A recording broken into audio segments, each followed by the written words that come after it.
This week on the Showdown, we'll talk about the Atlantic Coast Conference. That's your favorite conference. Look, Frank, I don't play favorites. I'm here to tell you who the greatest coaches, players, and programs are in ACC history. It's our ACC show, the best players, the best coaches, the best ever in the ACC. Up next on 1010 XL Showdown. I'm ready to bring the pain. Bear Bryant built the SEC. Have you lost your mind? Michael Jordan is the greatest of all time. Mike, it's time for me to school you. If you're talking school, it must be old school. I think you need your head examined. Greatest of all time, you've got to be joking. You're just sucking up to those fans. Wrong. You're wrong. Just hear me out. That's crazy. You can't really believe he's the best. The man is a legend.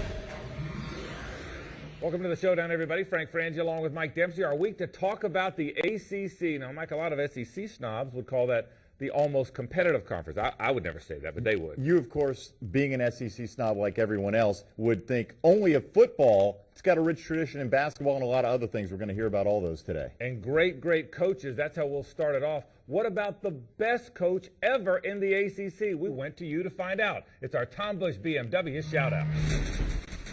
The greatest ACC coach of all time, definitely Bobby Bowden. Bobby Bowden, I mean, he's still the all-time wins leader. Probably Bobby Bowden. Yeah, I'd go with Bobby Bowden also. Coach K from Duke basketball. Got to be Mike Krzyzewski. Coach K, Duke basketball. Ford at Clemson. That would be Frank Beamer. Bobby Bowden. Bobby Bowden. I'll go Krzyzewski. Coach K. Bobby Bowden. That'd have to be Bobby Bowden, Florida State. Next question. Bobby Bowden. Without a doubt, Bobby Bowden. Not a huge FSU fan, but probably have to say Bobby Bowden. I was going to say Urban Myers because I am a Florida Gator fan. Urban Myers.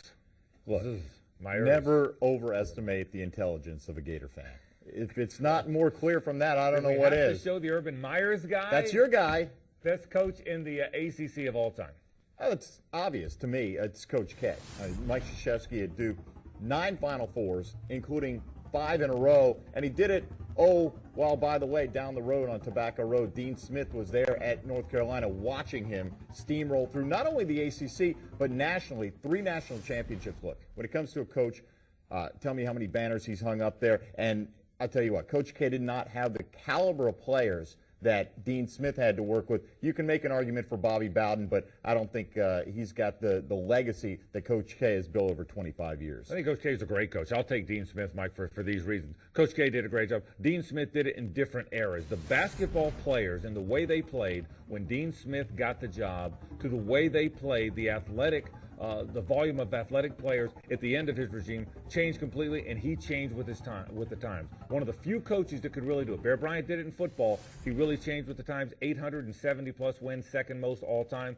2 championships, and an awful lot of near misses, and a Sweet 16 virtually every year. Give me Dean Smith from the ACC. Well, give me Mike Krzyzewski. Greater accomplishments in a shorter period of time. You can't fault him for not changing with the times because he hasn't been there as long as Dean Smith. He's been there for 25 years, though, and I think he's adapted pretty well over that time. I mean, he's obviously been successful in the early stages of his career, just crazy in the middle of his career there with the 5 straight Final Fours, and 9 overall, 9 trips to the Final Four for a program. I know Dean Smith went to a lot of Sweet 16s, but Mike Krzyzewski took things a step further at Duke. I thought Smith is one of the guys that carved the culture that is today's great basketball. Though I really believe that. I don't know that basketball would be the gigantic firestorm it is now, college basketball in the tournament, without Dean Smith. I think he's one of the forefathers of it. Well, are we rating forefathers here? Or are we rating coaches? I'm rating coaches. Best coach in ACC history is Mike Krzyzewski. I don't know if he's ever going to be in some book and they're going to write about, what a wonderful man he was and he laid the foundation. Who cares about forefathers? Give me 4 titles, because if he wins another, that's how many he'll have. All right. Dean Smith, Coach K, 2 terrific coaches, both from the world of basketball. Mike, we'd be a little bit remiss if we don't at least address Bobby Bowden and the greatness of Florida State football since it's been in the league. Where does he stand? Well, some people say Bobby Bowden doesn't even coach Florida State football, so it's hard to gauge. I mean, the early part of his career, Florida State dominated the ACC. There's no question about that. They've won 12 titles in 15 years. But overall body of work, I still would lean towards the basketball side of things. Obviously, listening to our shout-out, a lot of local people are on the Bobby Bowden bandwagon, and that's understandable, but I still think he falls a step short. I do, too. I think Bowden's one of the great college football coaches of all time. I don't think he gets his credit. I think he's a great, great, great coach. But I don't think of him as an ACC coach. He's been in the ACC. I think he was a great Southern college football coach.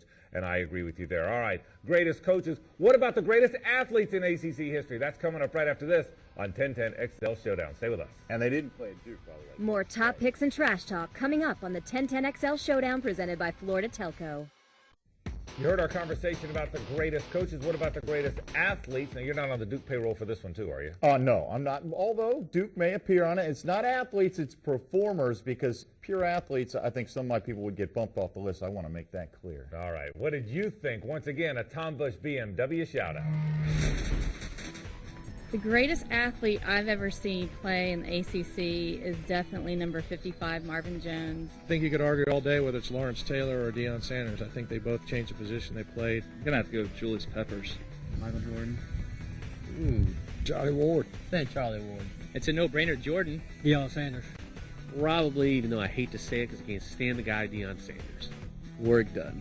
I'll probably have to say just work done. I'll go with Charlie Ward. That would be Michael Vick. Mark Brunell. Is he in the ACC? No. Mark Brunell, was he ever in the ACC? No. I like Mark Brunell. He's a classy guy. No question, ACC legend Mark Brunell lit up the league. By the way, Deion Sanders. Tobacco Road. Yeah, Deion Sanders never played in the ACC. Yeah, nice that he played at Florida State. But yeah, Mark Brunell. I want to see more of the guy, though, with the beard who likes Mark Brunell. Mark Brunell is classy. Mark Brunell guy he is classy. Good. Top 5 performers in the ACC. Top 5 athletes, performers, whatever you want to call them. And clearly, when you see my list, you're going to know they're not the best pure athletes. But performers, I'll start with number 5, and I'll start with a guy that I don't think anybody would think of when they think of ACC sports, but they should. The King, Arnold Palmer. 2-time National Golfer of the Year in the NCAAs, played at Wake Forest, and obviously went on to become one of the greatest athletes of his generation. And you talk about iconic status. Arnie's got it in bunches. Charlie Ward, another 2-sport athlete here, Heisman Trophy winner, national champion, leads his basketball team to the Elite Eight, and goes on, only Heisman winner to play in the NBA. Not that we're considering the professional accomplishments. I cheated here a little bit, okay? Number 3, I had to split it between a couple of guys. Christian Laettner, call me a Duke apologist. Christian Laettner just played in the Final Four. I think he's still playing in the Final Four. He's got every conceivable postseason record. Right, National Player of the Year as well, couple of national championships, and I paired him up with Ralph Sampson at 3. Ralph Sampson's a 3-time National Player of the Year. Had he won more, had he had more team success, he might be number 1 on my list entirely. Number 2, David Thompson. 2-time National Player of the Year, led NC State to an NCAA title during UCLA's great run. And then the number 1 athlete, Frank, from the University of North Carolina. Right. Who else could it possibly be? We know it's a Tar Heel. From North Carolina. Right. It's Mia Hamm. There's no question it is Mia Hamm. What are you looking around for? Are you kidding? Mia Hamm is a 4-time national champion. Mia Hamm is a 3-time National Player of the Year. Mia Hamm holds every significant record in her sport, women's soccer, and you're scoffing at women's soccer. I can see it on your face. You have a young daughter. Your daughter should not watch this program today. I'm telling you. She's going to be upset with you. I don't completely know where to start here. I do know that all those years, me personally, I'm a big ESPN guy, of watching the women's soccer finals, I was thinking Mia Hamm was headed to this. So for all the Title IX people in the world, we thank you for Mia Hamm. Greatest performer. My list looks like this. Charlie Ward absolutely belongs on any list. I think Charlie Ward's one of the best college players I've ever seen. I think he changed the game a little bit too, and everybody went kind of to the spread offense. I love Charlie Ward. Tim Duncan was a steady player at Wake Forest, and you've made me appreciate him more as an NBA player. I love Tim Duncan. David Thompson might have been the most dramatic player we ever saw. A 42-inch vertical leap when nobody had that. Imagine if they let him dunk. I think that's exactly right. He played in a non-dunking era. He was 6'3", but he outplayed guys that were 6'8" and 6'9" on a regular basis. I think maybe the best football player of all time was Lawrence Taylor. Now, Lawrence Taylor had a lot of issues off the field. Obviously, he might have been a better pro than a collegian, but I think Lawrence Taylor was one of the best guys to ever play the sport. I think he was that good.